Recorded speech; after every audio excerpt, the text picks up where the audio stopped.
Out front tonight, Republican Congressman of Ohio, Mike Turner. He was planning to vote no on this bill. Congressman, thanks so much for coming in. Sure, thank you for having me. So, Congressman, simply put, how do you describe what happened today? You know, I was in conversations with the White House and the Speaker's office, including conversations today, trying to modify this bill. In the end, as you know, that this bill would result in the coverage of many people, in my community, losing their health care coverage. That was a bridge too far. And in addition, with the concession that was made to the Freedom Caucus of removing essential health care benefits, which included, as you know, maternity care and other care that everyone believes was essential, this became a bill that I just could not support. Right, but here's the thing, Congressman. I mean, Republicans right now have the keys to the kingdom. You control all of Washington. So did the party squander a huge opportunity here today?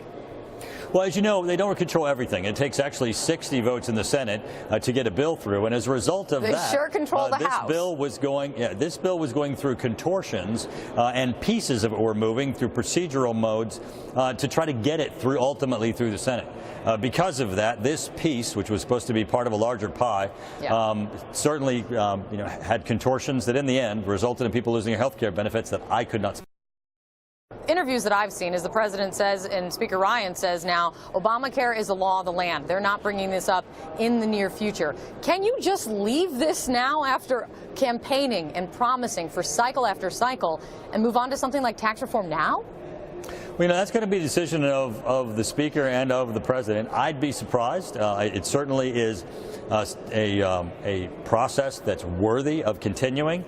It's not this bill, and I think if they do a post-mortem, they're going to find that there's some serious flaws in the bill, and perhaps we need to move forward with a bill that can protect the American public, ensure that I'm not voting to cut health care benefits of my constituents, and a bill that people see real savings and real reductions in health care premiums and quality of care for the future. The message from the White House to Republicans not supporting this bill has been pretty clear. It's basically, good luck trying to tell your constituents at home that you essentially stood in the way and allowed Obamacare to stand.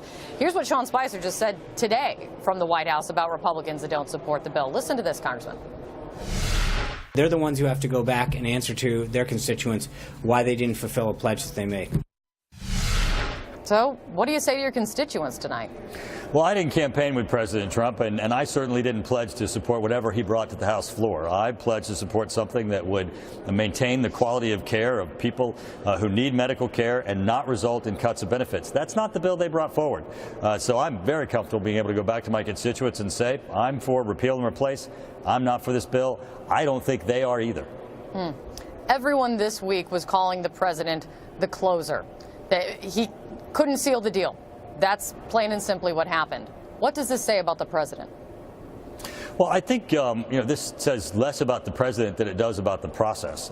This isn't closing the deal. This is what is the process. And many times when legislation is going forward, but it's not like a business deal. This is a little bit about the deal. I know it's definitely not about a business deal, but this is a deal. This is how you guys get votes in the House. You cut deals. That's exactly the deal making that's been going on for the past week at the White House and the Capitol. He couldn't get it done.